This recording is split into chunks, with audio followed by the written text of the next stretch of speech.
Hey, Judy, great question. So most parents, once they discover they have a son or daughter battling drug or alcohol addiction, they begin to develop a codependent relationship. In other words, out of fear or shame or guilt or a combination of all of the above, they begin to engage in what we call enabling behaviors, rescuing behaviors, not setting healthy boundaries.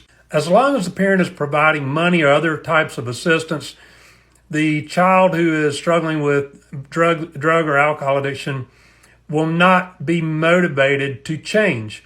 So why would they need to go to treatment? Why would they need to work on themselves? As far as they're concerned, everything's fine.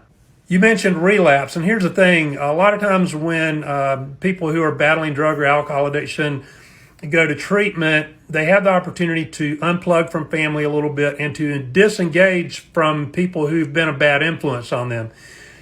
And while they're there, their brain is beginning to heal and they're learning some coping mechanisms. The problem is most treatment programs are not long enough, in my opinion, but they come back and quite often they move right back in with their parents. And that's just not a good recipe for success, in my opinion, because they have learned very well how to manipulate, and they're not malicious in that. It's just that their mind, their brain is driving them. The cravings are so strong that their brains are driving them to do whatever it takes to get their drug of choice. And so they will manipulate their family, and their parents are usually top of the list. They manipulate them to get money or other things from them that they can use to purchase their substances.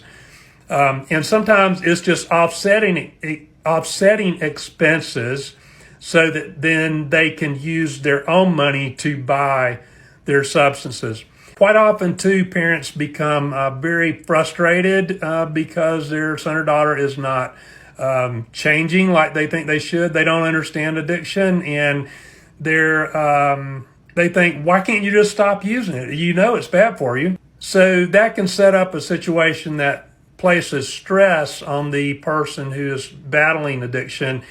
And stress, when they feel stress, they're looking for that coping mechanism.